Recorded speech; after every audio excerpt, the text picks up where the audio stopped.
Política, futebol e religião não se discute. Com certeza você já fez essa afirmação nos círculos sociais. Mas será que realmente conversar e refletir sobre religião em um país tão plural não vale a pena? É sempre difícil respeitar o que não conhecemos. E quando tratamos do complexo mundo das crenças, encontramos muita dificuldade de compreensão, entendimento e respeito às religiosidades das pessoas. Por isso, a importância do diálogo, ele que nos permite a troca, o conhecimento e o reconhecimento das vivências religiosas dos outros. É uma opção, escolha, é um direcionamento ideológico. A pessoa escolheu não crer em alguma entidade divina qualquer. Uai, eu acho que a pessoa tem a opção dela de não acreditar no que as igrejas pensam, e acho que estou de acordo. Se a pessoa não for uma má pessoa, por mim, tudo bem. Eu acho que vai da crença de cada um, né? Se você tem o direito de acreditar que existe um Deus, o outro também tem o mesmo direito de acreditar que não existe aquele Deus. Então, é um direito de todo mundo, é o direito dele expressar aquilo que ele acredita ou não.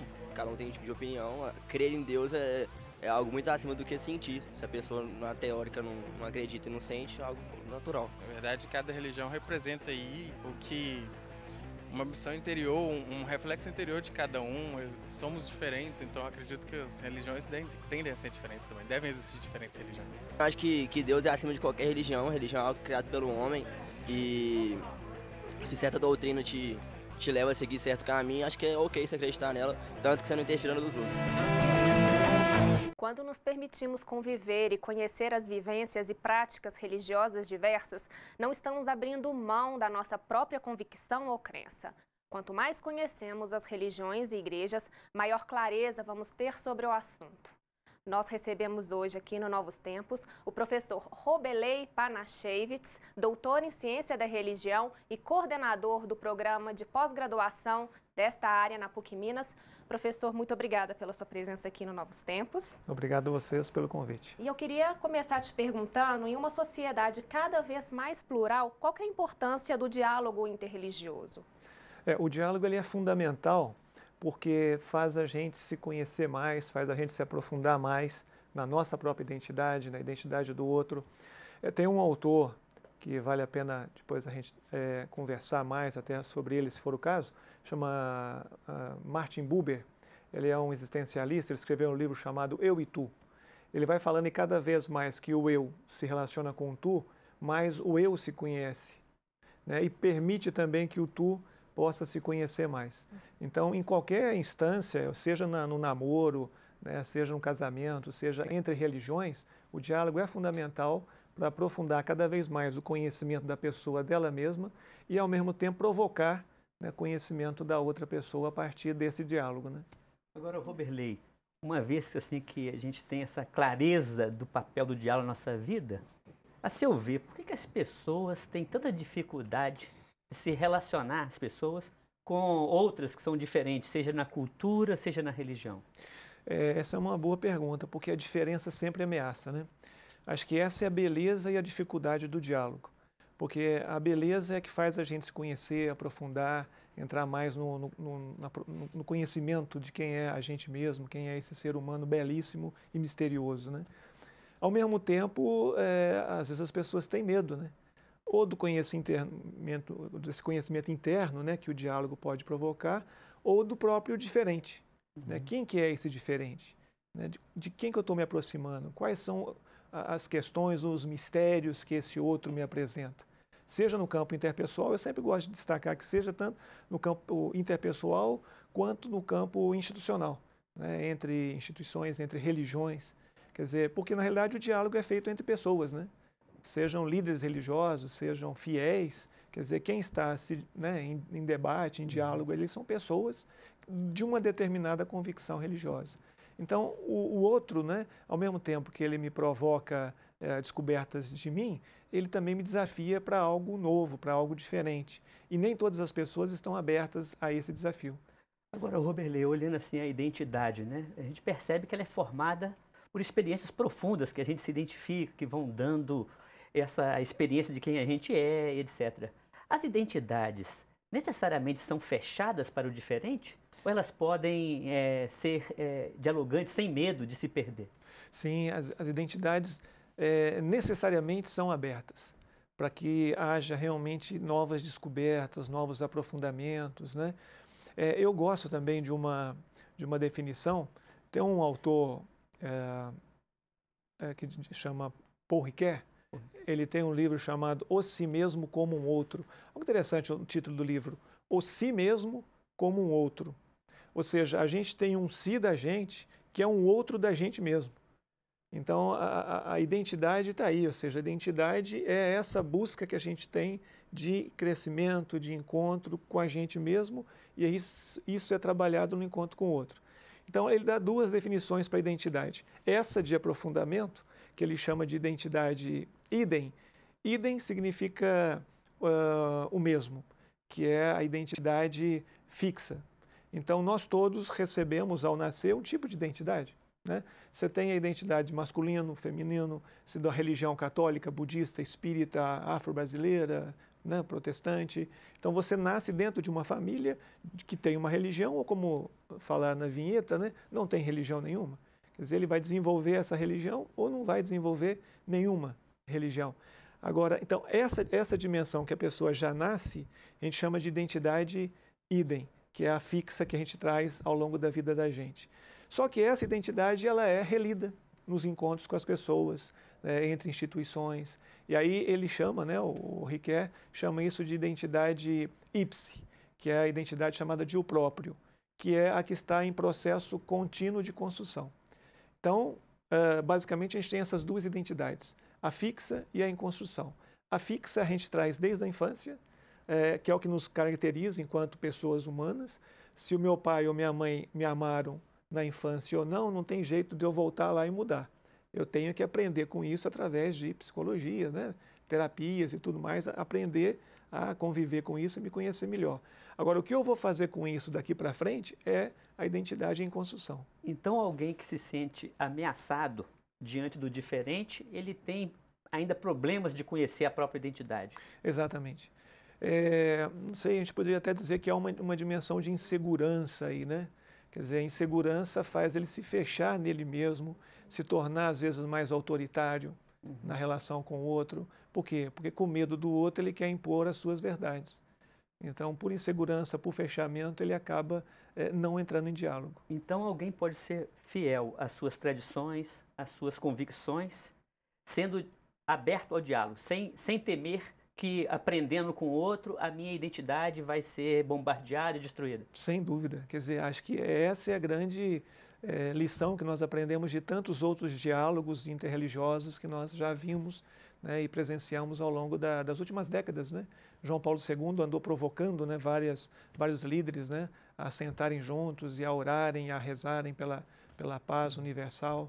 Então, é um aprendizado que vem aí a partir dessa relação com as diferenças, né? E como entender, então, que num mundo tão plural como o nosso, com tantos meios de comunicação, ainda exista tantos grupos fechados e religiosamente fechados e, às vezes, com muita pulsão de violência?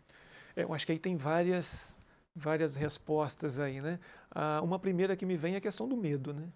Quer dizer, o medo desse diferente que me ameaça, que me faz pensar diferente, faz muitas vezes me mudar também, mudar meu estilo de vida, de pensar, né, as minhas reações. Então, eu não quero mudar. Então, eu me fecho nas minhas verdades, né? E essa é uma fala do crescimento do fundamentalismo religioso, né? Que é o fundamentalismo, ou quem que é o fundamentalista? É aquele que coloca verdade absoluta no seu ponto de vista. Então, o fundamentalismo religioso é são movimentos que não aceitam dialogar. Por quê? Porque há um medo da verdade do outro mexer, balançar e colocar em risco as próprias verdades. Então ele se fecha, né, e não quer realmente entrar no diálogo com o diferente. E o que fazer, então, para uma pessoa entender que a sua identidade, as suas convicções, elas são processuais, elas são aprendentes, elas podem se enriquecer sempre, sem medo de perder. Que dica você daria assim, nesse sentido? Eu acho que a questão é a experiência mesmo. Quer dizer, a gente tem várias experiências ao longo da vida, né? E a gente vai vendo que quanto mais experiência, quanto mais nos relacionamos, melhores nos tornamos, né? Quanto mais amigos a gente tem, quanto mais a gente conversa com os amigos, mais amigos a gente vai gerando, brotando. E é tão bom, né? Sair, conversar, fiado, entre aspas, né? Sentar numa mesa de bar ou numa mesa, né, com a família reunida, trocar ideias ali. É tão gostoso, é tão bom. E são pessoas diferentes. E a gente vai vendo que a gente aprende com o diferente, né? Aprende a tolerar a diferença de um e de outro, aprende a provocar mais um outro que é mais calado. Então, o outro nos provoca e faz a gente também ter reações. Então, nada melhor para que isso seja realmente verdade é a gente experienciando as modificações que o diálogo faz e traz para a vida, né? Ô Berli, nossa conversa está boa, mas estamos chegando ao final do primeiro bloco. Vamos chamar um rápido intervalo, viu, Ana? Sim. Bom, e daqui a pouco nós voltamos com a nossa conversa sobre identidade e pluralismo religioso. Não saia daí.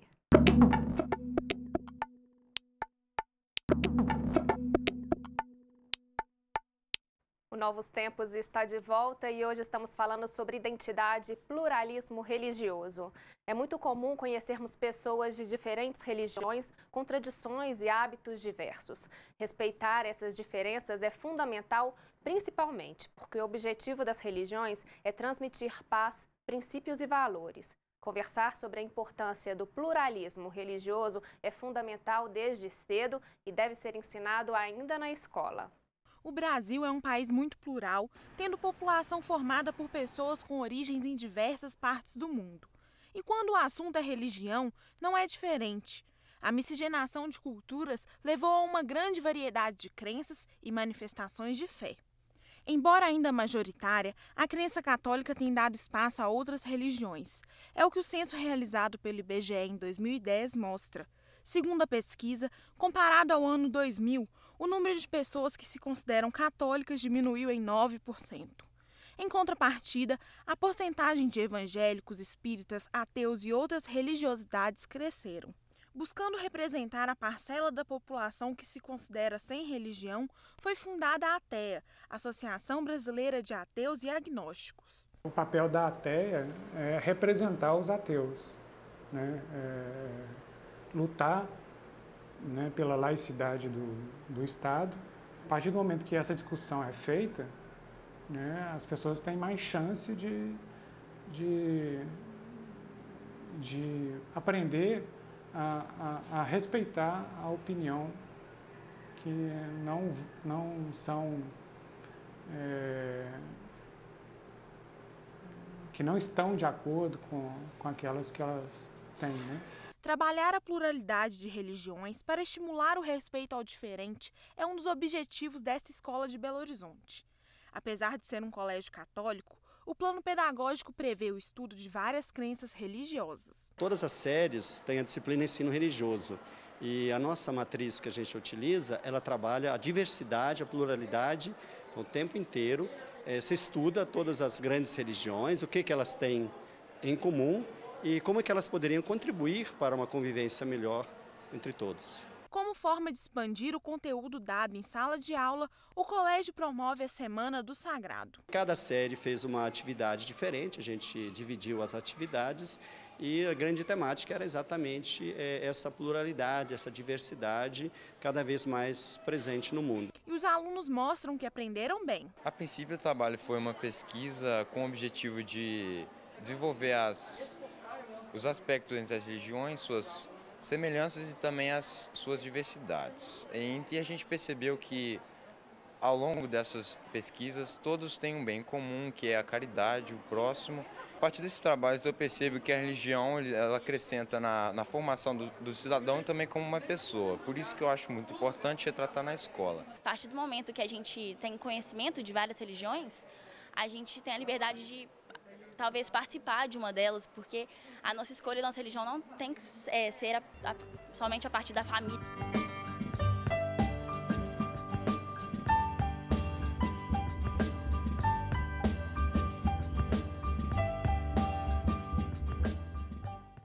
Em nome das religiões não justificam guerras e conflitos porque todas elas ensinam o amor ao próximo como valor maior para a convivência humana. Em nome das religiões, cabem atitudes de respeito, consideração, diálogo e paz. As religiões são caminhos diferentes, onde as pessoas buscam sentido para suas vidas. Professor, o senhor acha que as escolas elas têm cumprido esse papel de ensinar o pluralismo religioso ou esse ainda é um caminho que está longe de ser alcançado? Eu acho que tem sim uma prática bastante grande nesse sentido. Eu acho que há uma diferença entre escolas confessionais e escolas públicas nessa prática aí, mas tem sido sim feito uma caminhada. Eu acho que as escolas confessionais, em tempos atrás, estavam muito mais voltadas para o ensino catequético da própria tradição religiosa, agora está muito mais aberta para a discussão do pluralismo, do diálogo, das diferenças religiosas. Então, essas escolas, as escolas confessionais fizeram sim, ou estão fazendo uma caminhada mais aberta aí para a aceitação do pluralismo. As escolas públicas, a gente está assistindo um debate, né, inclusive nacional nesse sentido, de uma abertura maior, de mudanças aí dentro do currículo, há umas discussões sérias nesse sentido, né, mas a minha percepção é que sim, acho que a abertura cada vez maior ao pluralismo, sobretudo nas escolas públicas, né. E se a gente traz essa reflexão para aqui no contexto da PUC Minas, com a disciplina cultura religiosa, você também confirma essa direção que você acabou de... Sim, a cultura religiosa na universidade tem esse grande sentido, né? Ou seja, não é só formar técnicos, né? Uma universidade, para além da formação técnica, que é fundamental que tenha, porque esse é o objetivo, né? Mas para além disso, a formação humana, ela é fundamental.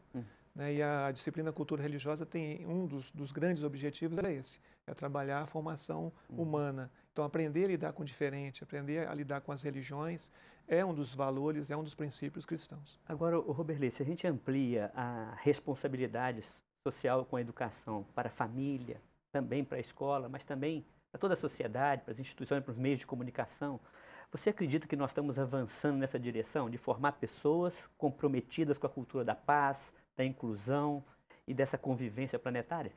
Eu acho que o desafio ainda permanece. Eu acho que é um desafio grande ainda de união aí das escolas, das mídias, das famílias, para que essa tolerância, que esse aprendizado ainda seja mais forte. Eu acho que nós já caminhamos muito em relação a tempos atrás, né, a outros tempos, que a coisa era mais fechada, né, mais presente em uma tradição, e essa tradição tinha que se impor às demais, mas agora ainda precisamos trabalhar mais nessa tolerância mútua. Eu vou te convidar a ouvir agora os nossos internautas, o que eles estão pensando sobre isso. Ana. Vamos ver então a opinião dos internautas no quadro Hashtag.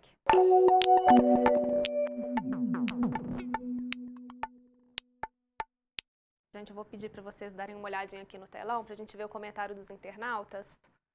Vamos lá. Primeiro comentário. Talvez se tivesse nas escolas espaço para os jovens se expressarem, a sociedade seria diferente, mais amorosa e mais humana.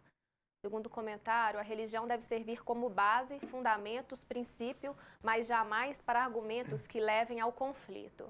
E o último, quando utilizamos a religião para justificar nossos ódios e preconceitos, privamo-nos de encontrar no outro a verdadeira face de Deus. Bom, esses são os comentários. O que você achou dos internautas aí, Roberley? São bons comentários. Eu acho que mesmo nessa questão a escola tem que oferecer mais espaço, né? Sem dúvida, né? E jovem é sempre uma busca constante. Então, também por mais espaço que as escolas ofereçam, os jovens estão sempre querendo mais. Então, essa é a grande vantagem da juventude, né? É sempre provocar os mais velhos a se abrirem mais, a cederem mais espaço, a entrarem sempre mais em diálogo. Então, essa é a grande vantagem, a grande importância dessa fala desse primeiro internauta. O segundo, né, a religião deve servir como base, fundamento, sim, para evitar argumentos. Ela não deve levar, né, jamais argumentos que levem ao conflito. Quer dizer, o conflito não é algo negativo. Quer dizer, o conflito é algo... Deve estar falando da violência, né? Conflito beligerante, né? Se for no conflito, na violência, sim, né? As religiões não devem provocar violência, sem dúvida, né? Pelo contrário, elas devem provocar a paz, que é a matriz de cada uma delas, né? Agora, eu falava do conflito porque o conflito ele é importante. Ele faz você repensar a própria identidade, né? E o conflito com o outro, ele faz você provocar no outro e provocar em si um repensar a identidade. Agora, a violência não. Quer dizer, quando você parte do conflito para uma violência, aí você já vai para a agressividade, e toda agressividade já é falta de ética, e aí você desmonta qualquer atitude dialógica, né? Agora, Roberley, olhando assim a prática do diálogo, porque as religiões são diferentes, suas doutrinas, seus princípios, muitas vezes, por mais que haja essa base comum, há diferenças reconhecidas. Quais são os níveis desse diálogo acontecer? A gente tem basicamente 4 níveis, né, ou chamado formas de diálogo interreligioso. O primeiro nível é o existencial, é o do dia a dia, do testemunho, ou seja, a gente aqui no convívio, no trabalho, na escola, a gente testemunha a favor ou contra a tradição religiosa que a gente participa, ou testemunha a não pertença a nenhuma religião. Então é o nível mais básico de relacionamento, que é o existencial, e o jeito de cada um ser. O segundo nível é o místico. Através da oração a gente também pode dialogar. É comum que as religiões se encontrem para orar, né? E cada uma vai partilhar a sua maneira de fazer oração. E é um diálogo enriquecedor, porque cada um dentro da sua tradição, às vezes a gente está limitado a só fazer aquele tipo de oração. Porque aprendeu, né, veio da tradição de pai para filho, e a pessoa só faz um tipo de oração. No convívio com outros, você vai perceber outras maneiras também interessantes de fazer ligação com Deus, com esse transcendente. Então esse é o segundo nível, o nível da oração. O terceiro é o nível ético, que é o que a gente está falando aqui com relação a provocar vida, a provocar paz, a não provocar violência. Então as religiões têm uma grande missão, que é juntas colaborar com a paz mundial. E a paz começa com a prática da justiça, né, com a solidariedade. Então, os líderes religiosos deveriam provocar mais isso dentro das suas tradições religiosas, né? Que os seus adeptos fossem mais éticos na convivência e provocassem, então, mais solidariedade, mais luta, né, para que houvesse mais justiça social. E o quarto nível é o nível teológico. Esse é o nível chamado dos especialistas. O que é isso? É o nível de quem conhece muito da sua tradição. Então, é um diálogo que você vai chamar teólogos das tradições A, B e C para sentarem juntos e conversar sobre algumas temáticas específicas próprias que, de repente, perpassam as religiões e que seria interessante, né, eles conversarem e aprofundarem. Para não só um ensinar para o outro, mas para você voltar e aprender mais com a fala do outro. Né, e você reler a sua tradição a partir da fala do outro líder religioso, do outro teólogo religioso, que tem uma experiência também bonita e rica, né, pela sua caminhada histórica. Né? Roberley, muito obrigado pela sua presença aqui no Novos Tempos. Uma alegria para nós. O prazer foi meu. Muito obrigado pelo convite. Os seres humanos são inteligentes e criativos. Criaram uma diversidade maravilhosa de culturas com ricas tradições religiosas. Cada pessoa humana é singular em sua trajetória de vida. Nasce sem saber quem ela é e necessitada de aprender a viver e, sobretudo, a conviver. Ninguém nasce odiando ou amando. Tudo dependerá do que ela receber do seu meio e aprender ao longo de sua vida. O contexto atual aproxima as pessoas de diferentes culturas e religiões. Estamos condenados a construir muros de separação, fechamento e ódio? Ou seremos capazes de fazer pontes de abertura, diálogo fraterno, intercâmbio e aprendermos juntos a construir a cultura da paz? Que o programa de hoje tenha ajudado em sua resposta a essas questões tão importantes. Por hoje é só, fiquem com Deus e até o próximo Novos Tempos. Ana Carolina. O Novos Tempos é uma parceria da PUC-TV Minas e o Ânima, Sistema Avançado de Formação da PUC Minas. A gente se encontra na semana que vem. Até lá!